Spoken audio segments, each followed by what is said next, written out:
So in light of what is going on in the world today, I wanted to do a video and talk about it, but I want to point out first, I have mentioned this very scenario over and over and over and over again in my videos the past 10 years. And I'm going to read this scripture again, this passage in the books of the prophets, and then we're going to talk about what's happening in the world. Daniel 2. We'll start in verse 31. You, O king, saw and beheld a great image. He was speaking to King Nebuchadnezzar of Babylon. This great image was, whose brightness was excellent, or it should be preeminent, and stood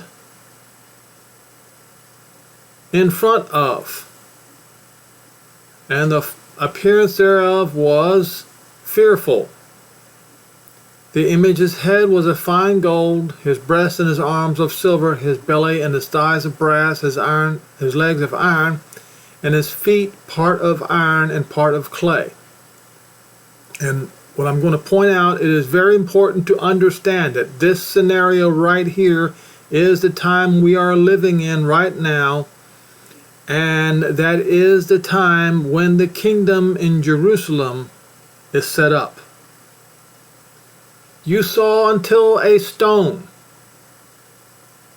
was cut out without hands. That stone is Jerusalem. A lot of people do not understand this. That smote the image upon its feet that were of iron and clay, and broke them into pieces. And then was the iron, the clay, the brass, the silver, and the gold broken into pieces together, and became like the chaff of the summer threshing floors. And the wind carried that chaff away, and there was no place found for them. Means they had no home left.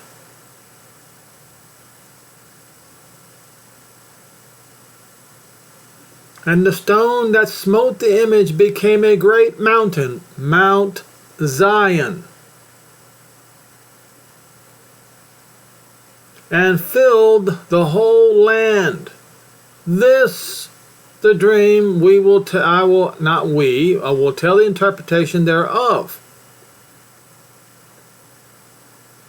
And he talks about how he is the first king, the head of gold. And after you shall rise another kingdom inferior to you. Who was that? The Persian Empire. And after that, the kingdom of brass. Who was that? That was the Grecian Empire. And then the fourth kingdom. Which kingdom was that? That was the kingdom of Rome. Shall be strong as iron. For as much as iron breaks and shatters, to shatter, as iron shatters everything, and it shall shatter and shatter, or shatter and crush. Then you saw the feet and the toes, part of potter's clay and part of iron. That kingdom shall be divided.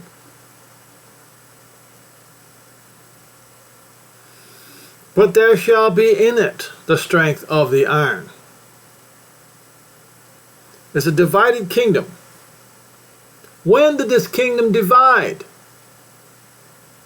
Let's see if I can find it. There will be the Great Schism, I do believe. Is it here? Right there. The kingdom was divided. The Great Schism, also known as the East-West Schism, was split in the Christian church that occurred in 1054. It separated the Catholic Church from the Eastern Orthodox Church. Now, I'm not going to go into what the disagreement were. I'm just going to point out this where the split came. That is talking about in Daniel. I can get rid of this now. I don't need it anymore, I don't think. Where it talks about in Daniel 2. The kingdom is divided. This is here, but there shall be in it the strength of iron. Now, you saw the iron mixed with potter's clay, and the toes and the feet were part of iron and part of clay. That kingdom shall be partly strong and partly broken. You saw that the iron was mixed with miry clay. Now, King James Version correctly, but it wasn't necessary to do so, they should have just translated it as it was written. It shall come to pass, the seed of men shall not, or shall come to pass, shall not cleave to one another, because iron does not mix with clay.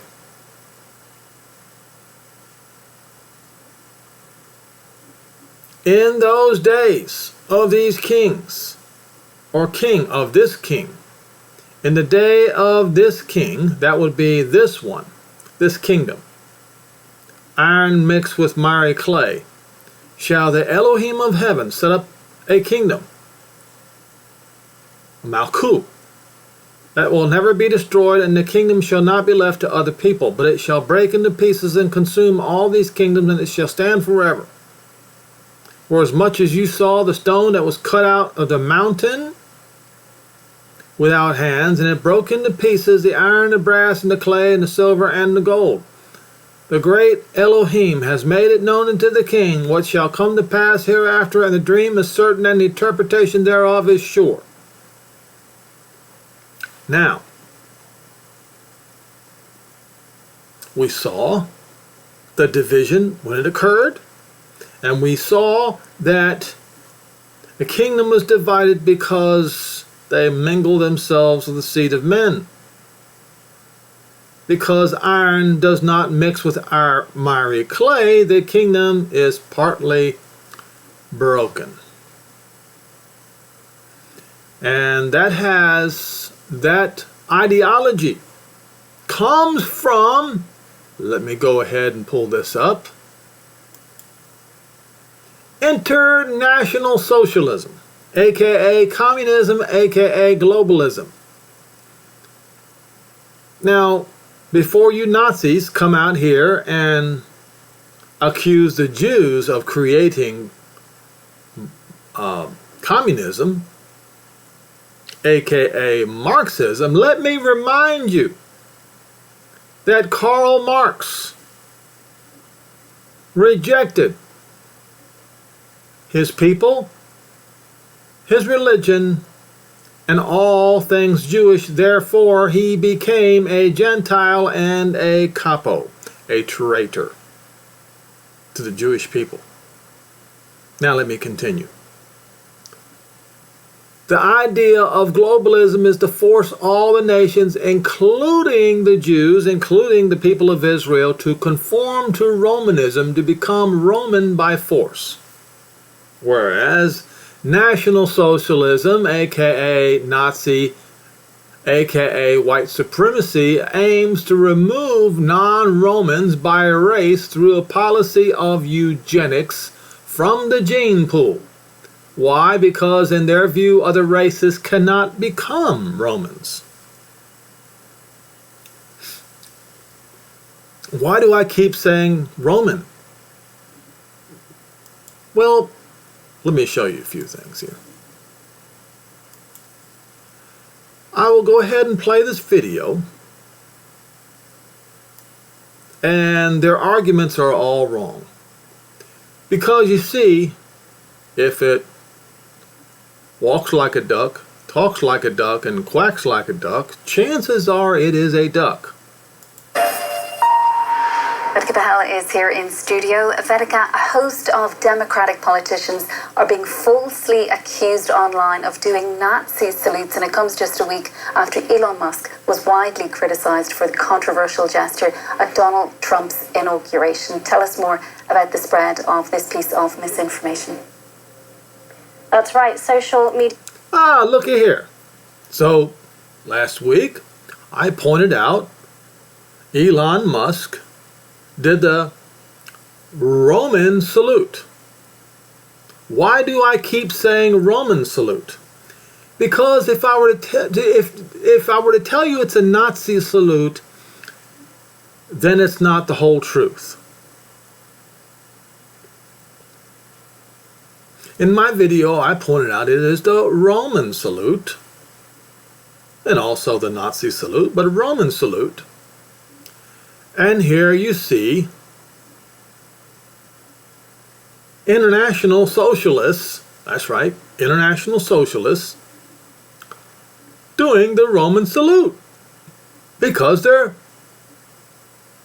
ideology is of Roman origin. Okay?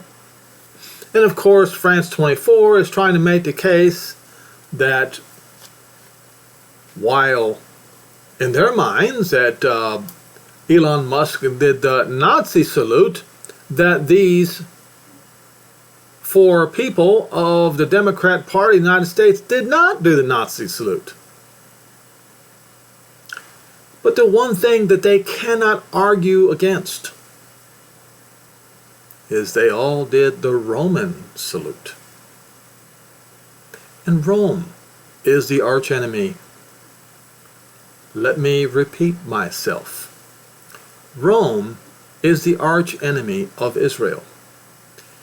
Rome is the archenemy of all things Jewish. Rome is the kingdom of iron, and also the iron mixed with miry clay, that the Jewish kingdom is going to destroy in the end of days. Okay? Now, so everybody's making a big fuss because Musk, not Donald Tusk, Elon Musk tells the German AfD party that to move on from the Holocaust. All right, let's see what he says here. Elon Musk is, according to Politico, is legitimizing one of the most taboo stances in German politics. It is time for Germany to move on from past guilt, he proclaimed at the rally for the far-right Alternative for Germany party on Saturday, just 2 days before the 80th anniversary of the liberation of Auschwitz. The line received joyous applause from party faithful. Far-right figures in Germany have long decried the country's vaunted culture of remembrance as creating a society rooted in guilt of crimes committed by the Nazis, claiming that it does little but defeat the German spirit. Extreme right figures often refer to the country's cult of guilt. So what I am pointing out here is that the Romans often swerve from right to left. They can never find a center of balance. And this swinging from right to left is what causes situations like what happened in Nazi Germany. And it continues.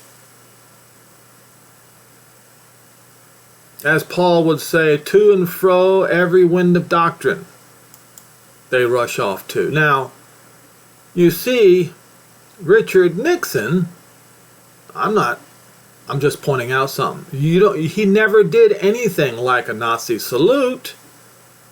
He always threw both hands up in the air with his old peace sign.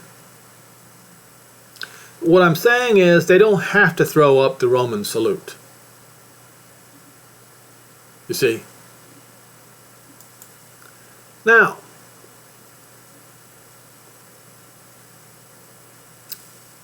this is, UK Home, the Daily Mail, now criticizing two-tier policing can be example of far-right extremism, leaked Home Office report claims. Now, this is a classic example of what I'm talking about. If you start accusing everybody of being a right-wing extremist, then they're all going to start throwing their hands up and say, okay, then we are exactly what you say we are, if that's what you want us to be. See, that's the psychology. This is how it swings from one side to the other. Because of accusations. Always accusations. Whether it be false or whether it be not. Now, I almost lost my place here. Now, this is a very long article. And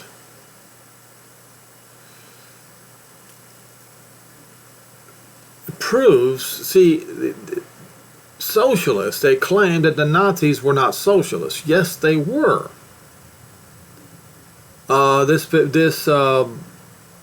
wallbuilders.com, where it says resource, the Nazis really were socialists, they actually bring out a whole lot of proof that the Nazis were indeed socialists. And in summary, it kind of starts right. What happened once Hitler and his National Socialist Party took power? His socialist intentions to regulate, direct, and nationalize the economic nature of Germany were plain. But upon taking the reins, how did the Nazis manage their newfound Reich? An invaluable source of information concerning the economy of the National Socialist Germany comes from those dissident voices who managed to escape the censors or flee before all contacts to the outside world was cut off.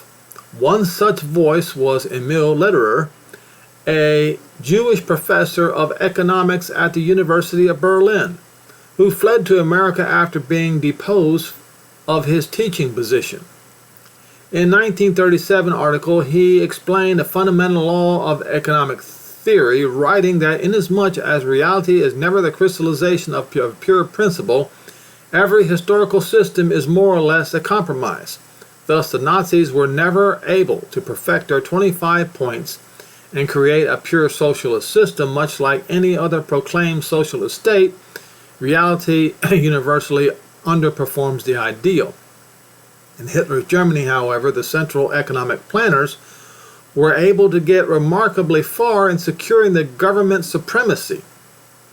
Lederer concludes that this economic system built up in Germany, taken in structural character, was designed so that the entire population was organized for the purposes fixed by the government. So they were indeed socialists.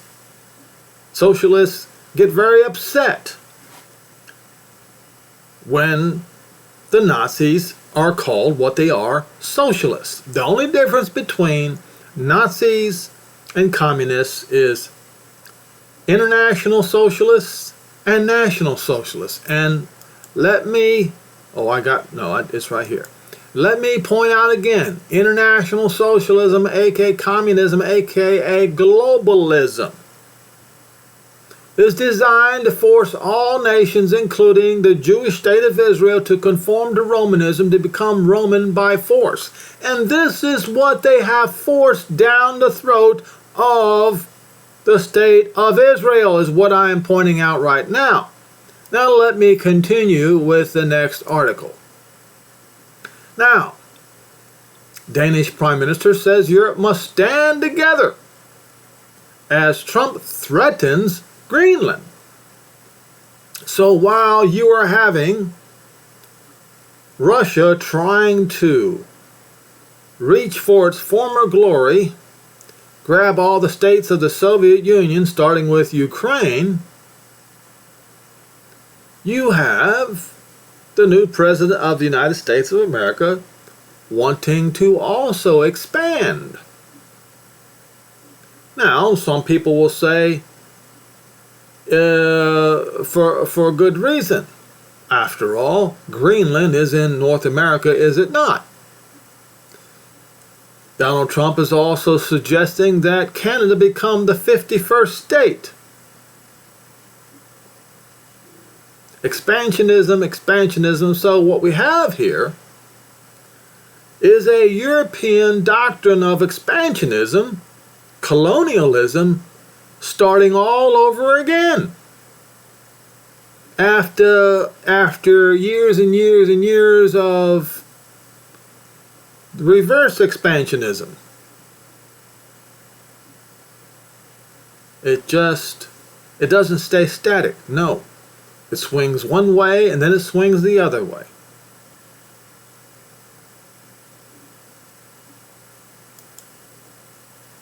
So Putin aides suggest Greenlanders to join Russia.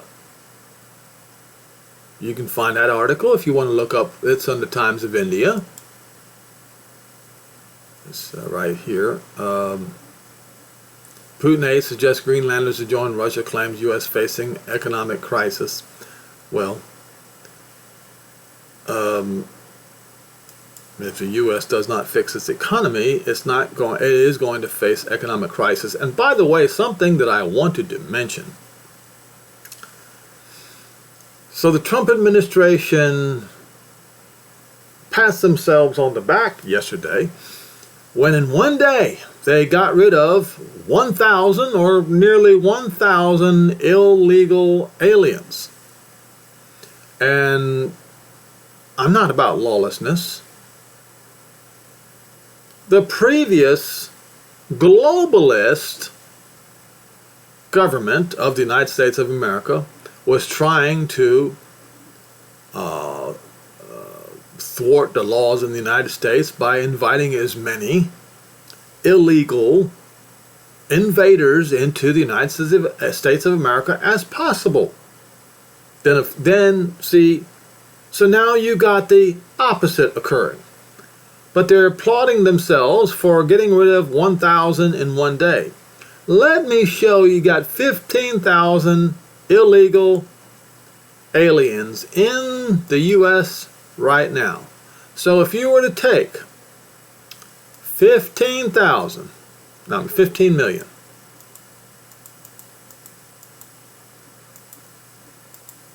divide that, because it's 1,000 a day, right? Divided by 365. It would take, I believe my calculation is correct, it would take 41 years to deport all of the illegal aliens. Let me try this equation again. So if you go 1,000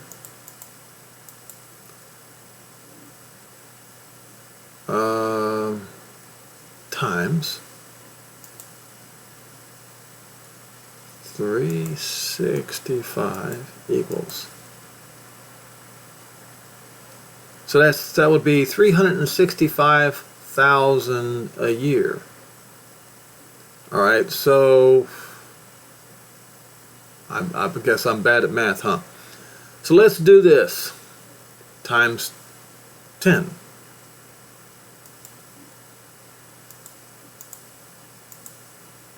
That's only 3 million in 10 years. Times 4.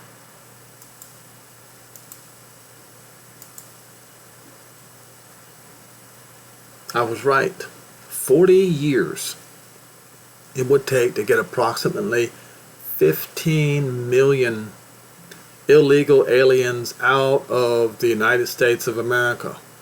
So 1,000 a day is not even going to scratch the surface.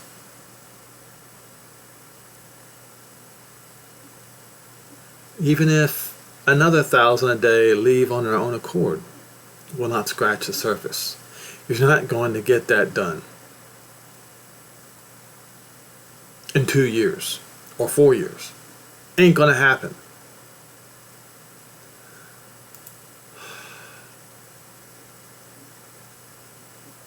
All right, don't need that. So Donald Trump gives Russia an ultimatum concerning the war. Trump called upon President Vladimir Putin to make a deal and to end the war in Ukraine, warning that failure to reach an agreement would lead to an increased sanctions, tariffs, and taxes on Russian goods. Trump's statement comes after months of repeated claims that he would put an end to Russia's war against Ukraine. Though it is still unknown how Trump plans to reach a deal between Russia and Ukraine, members of his team have made it clear that both sides will have to make concessions.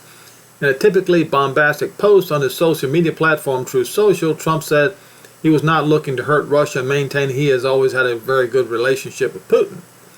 We can do it the easy way or the hard way, and the easy way is always better.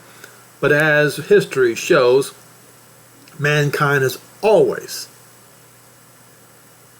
chosen the hard way. And in one post, Donald Trump pointed out that if OPEC were to lower oil prices, that they could stop that war, the Ukraine war. Now, as I pointed out, Imperial this schism started in the year, whatever it was, 1000 something on the Roman calendar. Now, there is, many of you don't know what this, never heard of this, and I've never heard of it too. Imperial Christianity is the history of Christianity in the Roman Empire. And they claim from the persecution of Christians to the establishment of the Christianity as a state religion. No, Imperial Christianity is establishment of Christianity as a state religion. That's what Imperial Christianity is. The state religion of Rome. I think I had found at one time a better, maybe it's the next one. Yes. Now, in the context of Catholicism, Rome and Ecclesia are often considered synonymous because the Catholic Church views the Bishop of Rome, the Pope, as the head of the Church, Ecclesia, essentially making the authority of the Church centered in Rome. Therefore, Rome and Ecclesia are seen as representing the same identity in this belief system. What they are suggesting is Rome and the Church are one and the same, or Rome and Ecclesia are one and the same. This is the reason, this is not the reason, whole host of reasons, but this is one of hundreds of reasons why I will not darken the door of a place they call a church.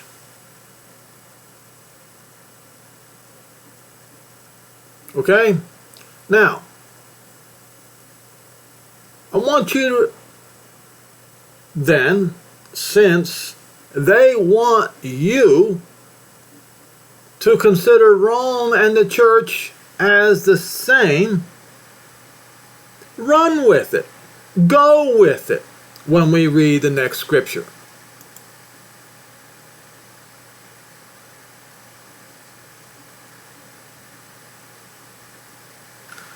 We'll start in Revelation 14, verse 8. And there followed another messenger, saying, Babylon is fallen, that great city, because she had made all the Gentiles. That's what it says, folks. All the Gentiles. To drink of the wine of the wrath of her fornication. And, well, what is this fornication? That is where the Ecclesia fornicates with the state. You see, the Ecclesia was supposed to only have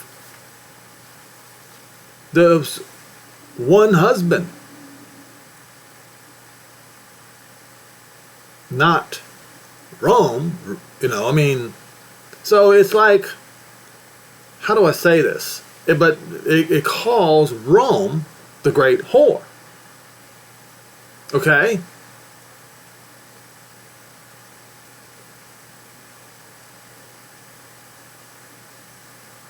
A third messenger followed them, saying with a loud voice, if any man worship the beast and the image that the beast upholds. People think that image of the beast is an image of a dragon or it is the beast it is the image that the beast sets up to be worshipped. What is that image? Well, it is in every house of worship at your local church. That's where the image of the beast is. That's what it is. The image of the beast is this. No Jew was ever named Jesus. This is the image of the beast. This is the image that they have at every Sunday church. Every one of them. You may not darken the door of any of these places. Period. For any reason. If you are a believer. Okay? Now I got to go find my way back here. Oh, here we go.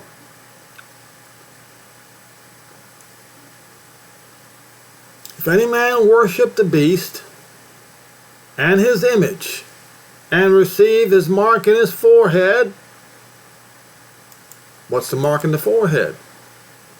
Ash.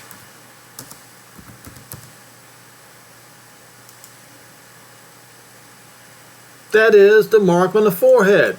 Right here. Right there. Or in their right hand. Okay, let's go find that.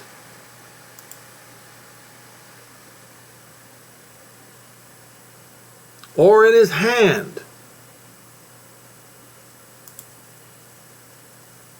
Watch this.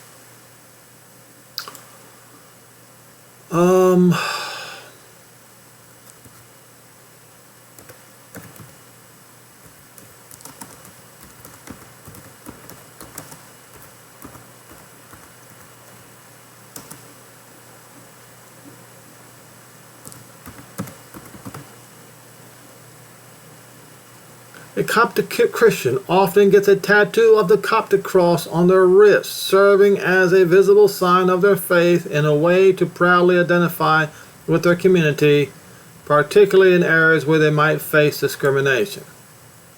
Right there. There you see it. And by the way, your new Secretary of Defense has that on his chest. Something to keep in mind. Of course, I'm speaking to you Americans.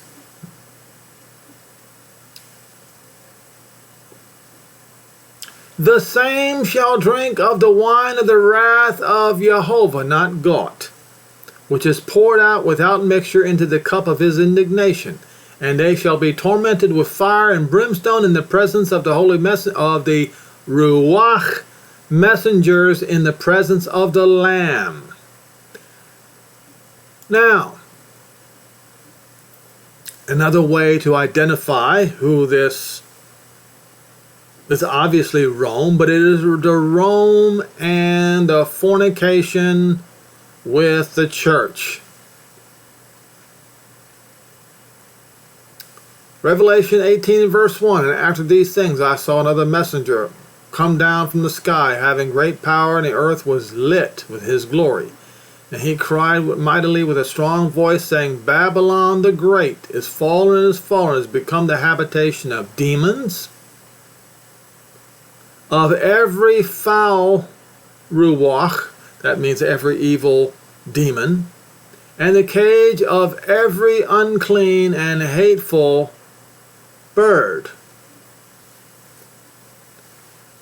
For all the Gentiles, once again,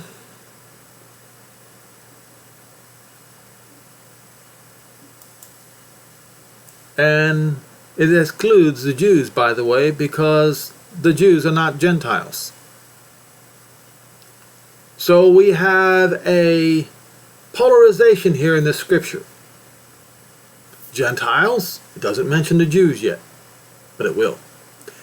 It won't say Jews. But I'll show you.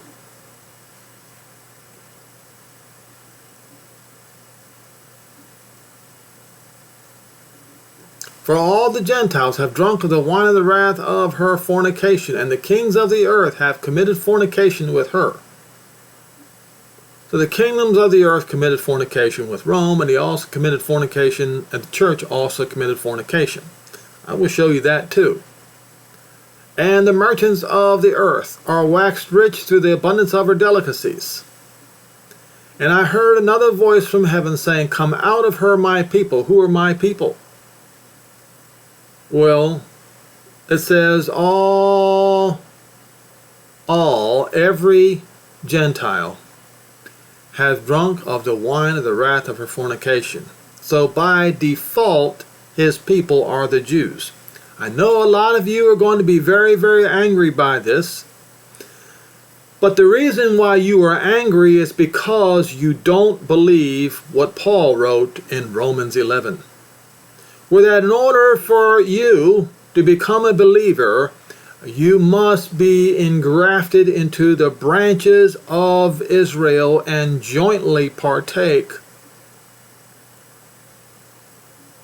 of the root with the Jews. But you refuse to do that.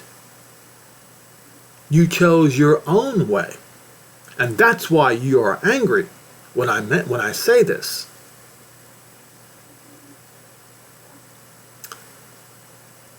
And come out of her, my people, the Jews, that you be not partakers of her sins, that you receive not of her plagues. For her sins have reached unto the sky, and Jehovah has, not got, has remembered her iniquities. Do to her as she did to you. Reward her as she rewarded you. Reward Rome as she did to Jerusalem. And do unto her double, according to her works, in the cup which she has filled to her double. What cup are we talking about here?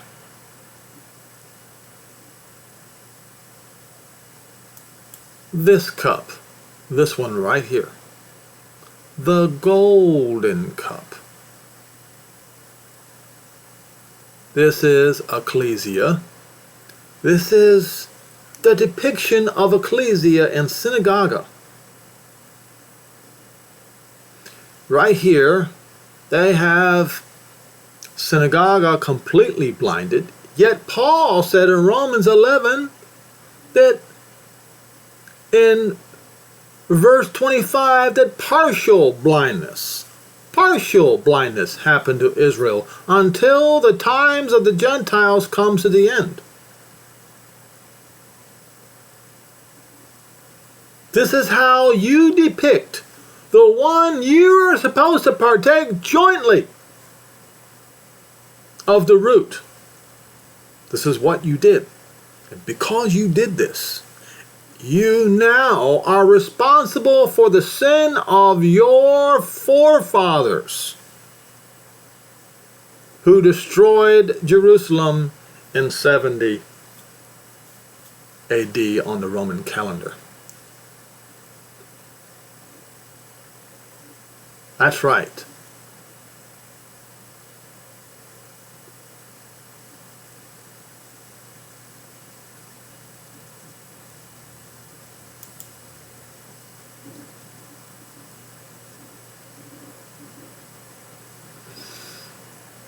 In the cup which she has filled to her double. Somewhere it talks about a golden cup. I will show you.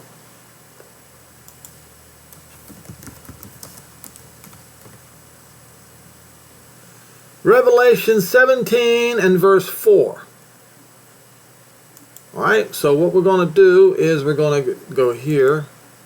We're going to go to Revelation 17, verse 4.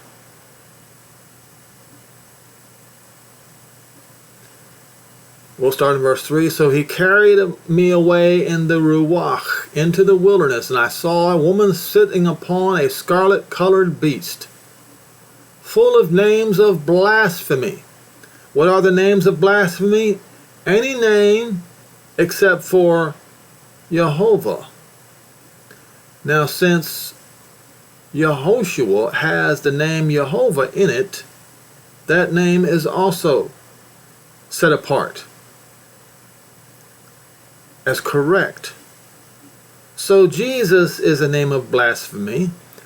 God, because they're all replacement names, Israel is a name of blasphemy.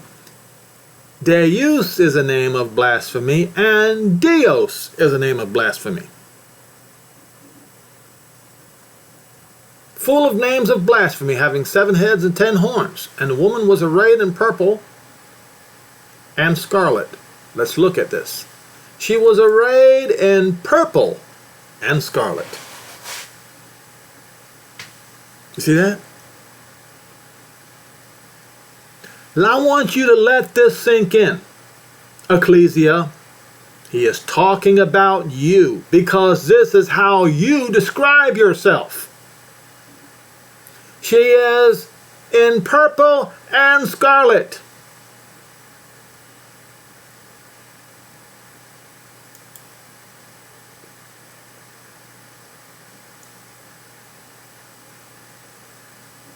And decked with gold and precious stones and pearls, and having a golden cup in her hand, full of abominations and filthiness of her fornication. So let us look at very carefully what she has in her hand, what that golden cup is filled with.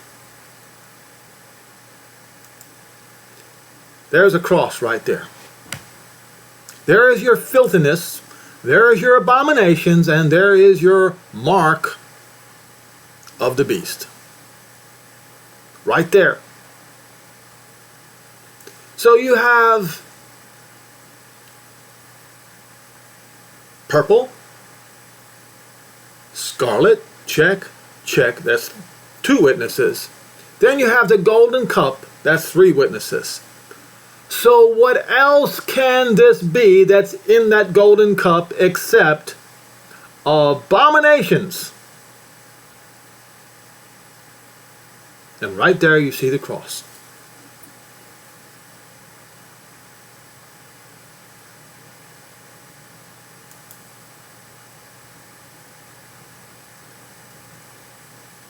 And filthiness of her fornication. So they used the cross to commit fornication and to force all the Gentiles to commit fornication. And upon her forehead was a name written, Mystery Babylon the Great, the mother of harlots and abominations of the earth. Listen carefully. I saw that the woman was drunk with the blood of the Kodesh. You know who the Kodesh are? They're not saints, they're the Kodesh. That's the Jews. I got proof for you. I'm on a roll here today.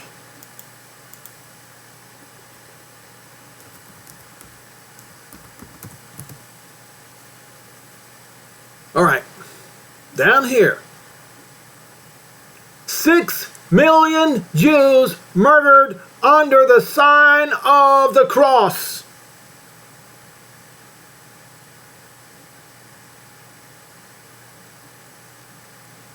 Here you have the cross. Here you have this woman with purple and scarlet.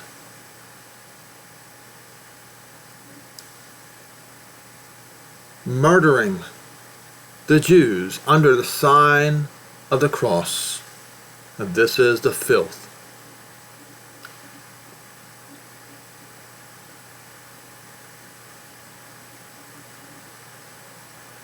And before you people start claiming that this is not purple, back in the day, purple and blue was considered the same. So don't even start on me on that.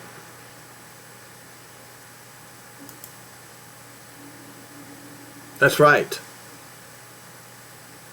And furthermore, the Protestant leader, in his blasphemous book, this book in 1543, claims that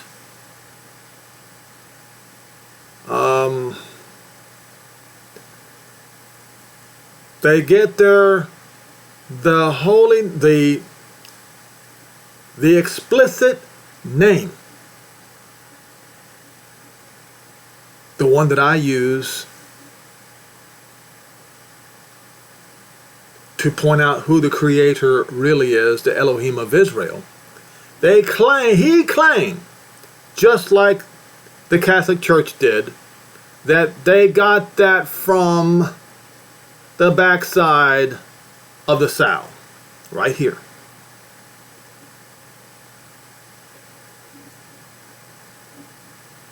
Christianity is the greatest enemy that Israel has ever known, that the Jew has ever known.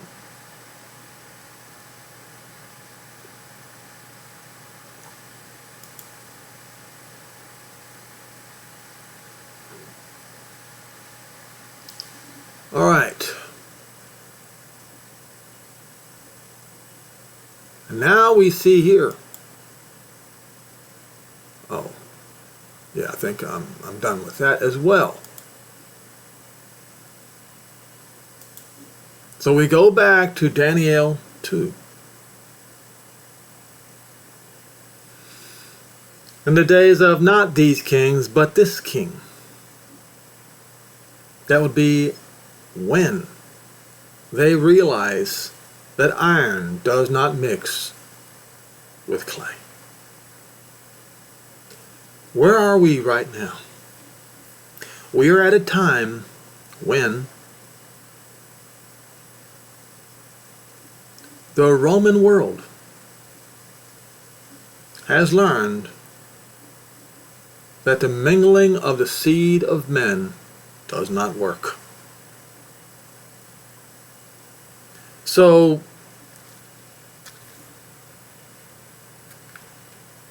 to the Trump administration, to the world, when it is time for you, and you will transport all Zionists, Jews, back to Israel, and you will pay for it, you're going to have to do that a whole lot faster than you're deporting illegal aliens in the United States. A lot faster. You're going to have a threat of no rain until it gets done. That's right. And if you think that California has been burning really bad right now, just think of the whole United States and the whole world burning like that. Because you're not getting the job done fast enough.